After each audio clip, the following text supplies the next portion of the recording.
Jerry and Raymond and Marilyn and Uncle Dean. I want to thank you for being here and celebrating a life that was excellently lived. I do want to say myself that I know Mama Jack knew many a preacher, had many preachers sat at her table. She fed them, kept them in her home. She spent a lot of time at different churches, knew a lot of good church people. I say that just to say I'm so honored to be one of the, well, to be the preacher that was asked to be here to speak. You know, I eulogize Mama Jack. It's quite an honor. And I also feel like it's fairly fitting that she is from this area and that today we're getting to enjoy the nice West Texas winds. So thank you for being here. I believe Jason is going to start us with some words and followed by some of the other grandkids.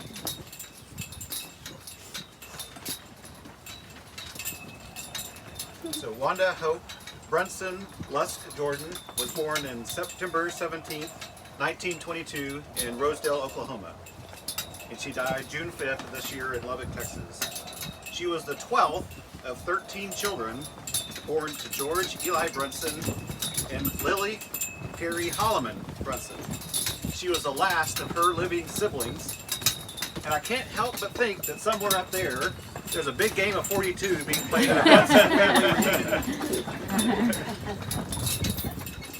Wanda and J.R. Lusk had 4 children: Gary Lusk and his wife Liz, Raymond Lusk and his wife Martha Sue, Marilyn Lusk Casey, and Leonard D. Lusk and his wife Lynn.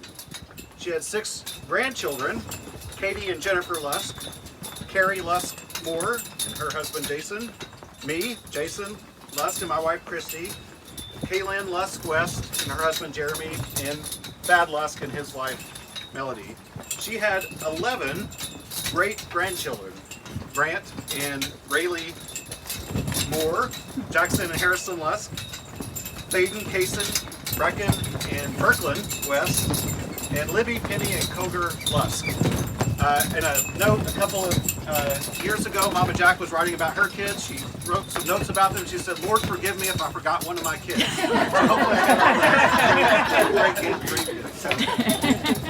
When Wanda, or Mama Jack as we called her, was a child, the George Brunson family moved around a lot between Oklahoma and Texas. At a young age, Mama Jack moved from Rosedale to Meadow, Texas in a covered wagon. So Libby, that means she didn't have an iPhone or an iPad. They subsequently lived in several towns in Texas and Oklahoma. Wanda's brothers told her that Dad was always looking for greener pastures. By her 4th grade year, the family moved to Pauls Valley, Oklahoma, and lived in and around Pauls Valley until her dad died in 1940. The remainder of the family moved back to Kittiquay at that time. There she met and married J.R. Lusk in about 1941. They farmed in Silverton and Kittiquay until 1949, and then moved to Glen Rose, and after 1 year, then moved to Eastland, Texas. J.R. died in 1955, leaving Wanda with 4 children to care for, ages 2 to 12. She went to work for the Victor Cornelius Printing Company at the whopping salary of 90 cents an hour. As a single mother with meager wages, she somehow managed to raise 4 kids before meeting and marrying Jack Jordan in 1962. They moved to Kerrville, Texas, where Jack was employed at the Mooney Aircraft Company and Schreiner College. Mama Jack eventually worked for the Kerrville Bus Company and remained until her retirement. Papa Jack died in the year 2000. Mama Jack then moved to Lubbock in 2007 to live in the mother-in-law house behind Mom and Dad. She remained there until she needed more assistance and moved to an assisted living home about 4 years ago. Mama Jack lived a life faithful to God and her family and friends. She always had an open door, food on her table, excuse me, a bed ready for her guests. She truly loved and lived a life of service to others. Despite her many hardships and meager upbringing, she was a great example of a grateful and joyous life right up to the end.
JR was quite the poem writer, so I'm going to read a poem JR wrote about Mama Jack to me. Our mom, whatever we do, it's always okay. She'll always aid us, night or day. She helps us along, whatever the cost. If we had to do without her, we'd sure be lost. The babies and the grown-ups, she's the queen of the place. In the popularity contest, there just wouldn't be any race. If mom is top, no matter what they say, Pop's a good egg, I'll tell you any day. He'll take a back seat and sure go on with his kids when you start comparing him with the mother of my kids. JR.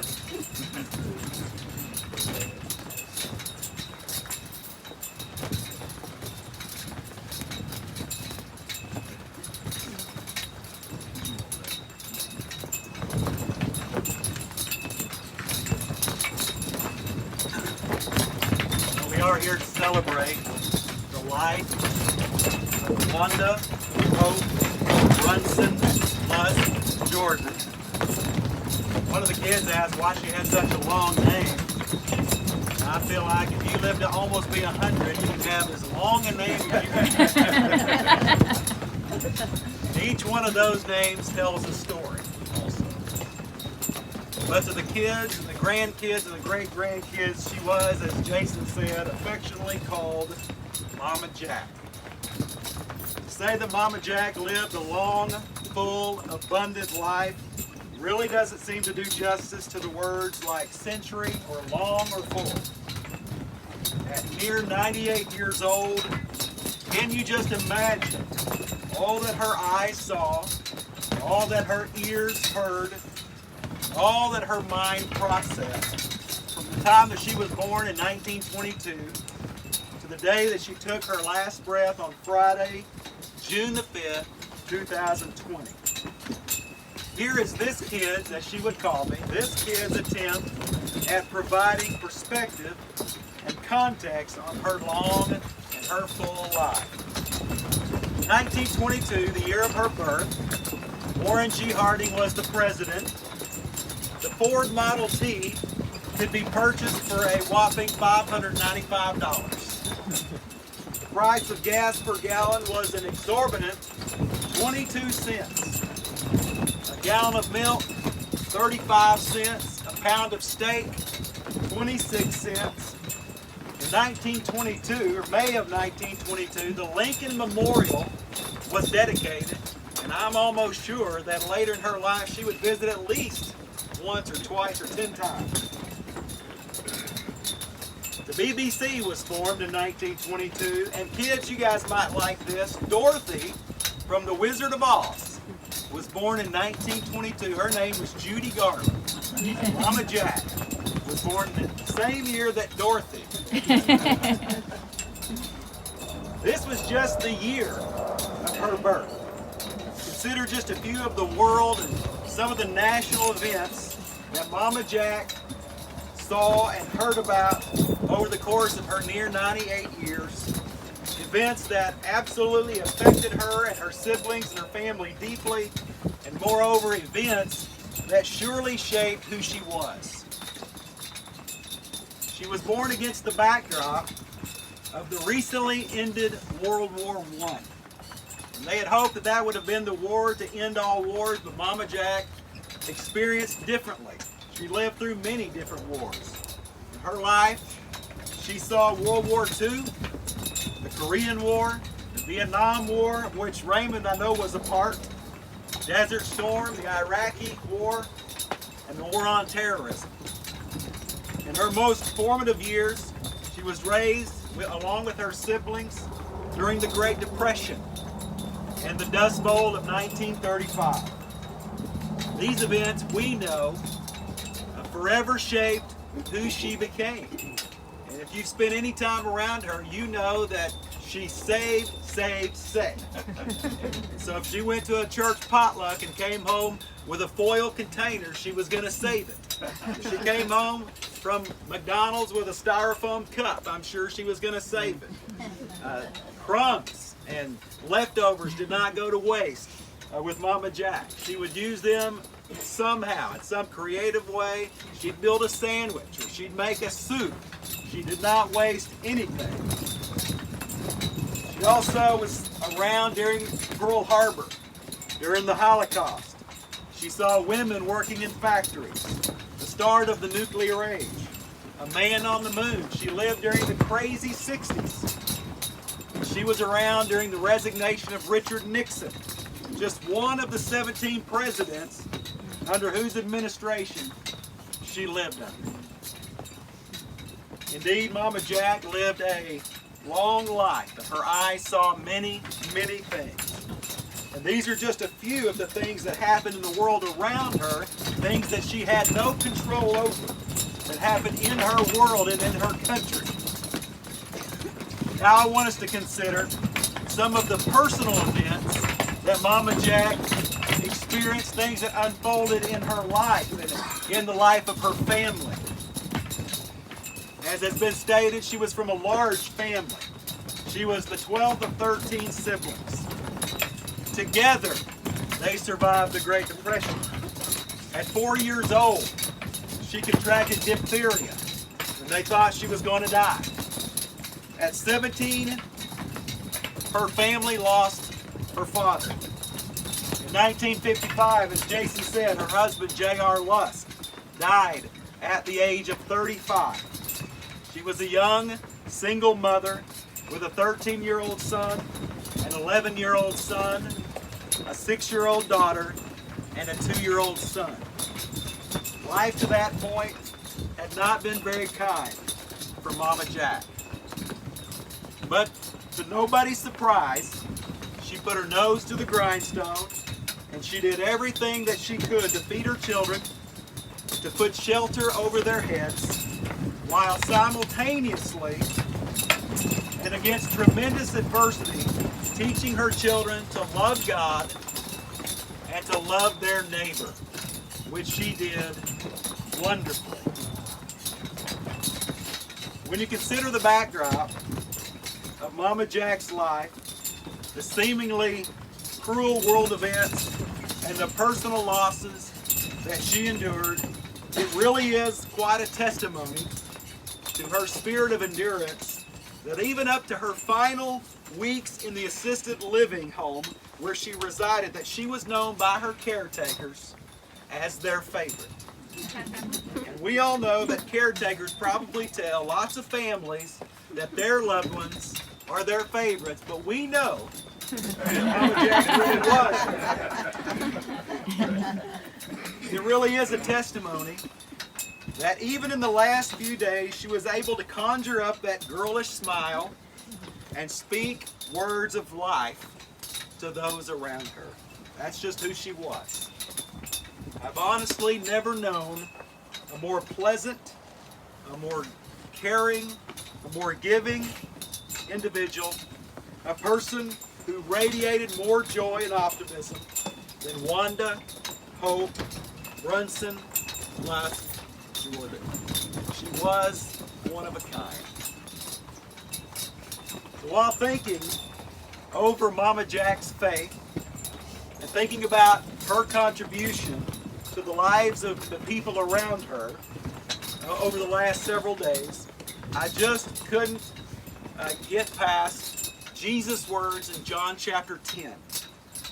When he tells the crowds, he says, "I am the gate. Whoever enters through me will be saved. He will come in and go out and find pasture." And this is the statement that makes me think of Mama Jack. Jesus says, "I have come that they may have life and have it abundantly."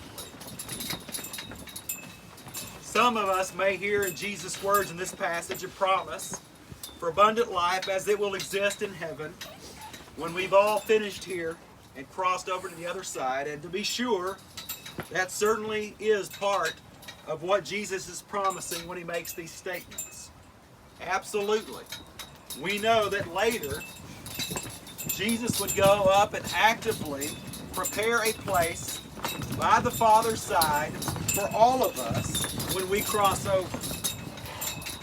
As I understand God and as I understand the Word of God, this is not a promise that has to wait for heaven to be fulfilled, at least not partially.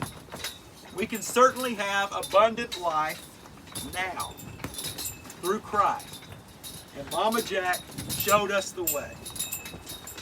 Jesus wanted his followers to be abundant life givers, to be the salt of the earth, the light of the world, and in doing so, to bring God's kingdom on earth as it is in heaven. Jesus desired that the people who loved him would help provide a little bit of a foreshadowing of life in heaven here on earth, to make life a little more heaven-like for earth's inhabitants. So when I say that Wanda lived a full life, that's what I mean. I don't necessarily mean that Mama Jack traveled to the four corners of the globe, or that she skydived from perfectly good airplanes, or that she parasailed or skied or hiked K2 or stared down wild animals in Africa. No, she could have if she wanted to. What I mean is that Mama Jack, with the Spirit of Jesus residing deeply in her, made life better for those around her. And you know what? If Jesus' example was any indication of what real life was all about, then Mama Jack embodied what it meant to be a life giver. I want you to listen to some testimonies of a couple of the family members who paid tribute to Mama Jack this past week via Facebook. I want you to hear what they had to say about Mama Jack's knack for not just enjoying life herself, but helping other people around her have full, vibrant life. And he asked me not to say his name, but I'm going to say nephew Jerry Brunson said this about Mama Jack. He said, with the eldest, Brunson, born in 1896, and the last born in 1928, they were, as one of my many cousins referred to them, a true Dust Bowl family. As an adopted son myself, it was truly a privilege to be a part of the heritage that they built with their lives and their families. I have seen the tributes today of the last sibling of this great family who passed, my Aunt Wanda. And in Kittiquay, Texas, as it seems quite fitting to me, we will have a graveside service and reflect on a life she lived to the fullest. I love you, Aunt Wanda, and the next family reunion will be the most awesome one of all. And then Kay Lynn wrote a beautiful testimony. She said, Mama Jack lived an incredible life and was one of the most godly women I've ever known. She was so full of life. She and Papa Jack took us on hikes, took us in the wee hours of the morning to their gym to work out, and always cooked a made-to-order breakfast. She did front handsprings in the yard with us, which she told me not long ago that in her brain she could still do it, but her body would not cooperate. She made the best bowl of oatmeal and a killer pot of soup. She always washed her foil and baggies, and I did not understand why until recently. Mama Jack loved playing dominoes and could beat most people even with her memory failing. After Mama Jack moved to Lubbock, she had countless tea parties with the kids. She gave them candy and cookies. She said what she thought and constantly made us laugh. Mama Jack cared for others her whole life. And when they were retired, she and Papa Jack took care of the old, her words not mine, people in her neighborhood. Mama Jack loved her family. She loved her grandkids, her kids, and her great-grandkids. She was an incredible example of loving others first, not putting value in things, and showing Jesus in the way that she lived. I am so thankful that we had the time with her and the laughs that we did. She is whole again and dancing with Jesus. A self-sacrificial, single mother, ultimate host, an all-around servant of people. No doubt many of you ate from her table. No doubt many of you enjoyed the fruits of her hospitality. And in spite of her working those fingers to the bones on your behalf, she still had the wherewithal to inspire you with her undying sense of fun and play. Wanda, Hope, Brunson, Lusk, Jordan, cherished sibling, unconditionally loving mother, ultimate hostess, real life top chef, neighborhood mama, Mama Jack. I can't think of anything more Christ-like than enduring the hardship of the previous almost 100 years with a smile on your face and a blessing on your lips.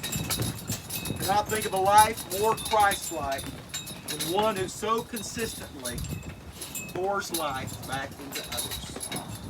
That is who Wanda was. It is her legacy. And it is a legacy worthy of our emulation. So to close, the best compliment that I can give to Mama Jack, and it's absolutely the truth, is to declare here today that she truly embodied the exuberant spirit and life of Jesus, Son of God. And for that, she is reveling in the streets of heaven at this very moment. And as Jesus said, no doubt, or as Jason said, she's no doubt involved in a mean game of 42. Let's have a prayer.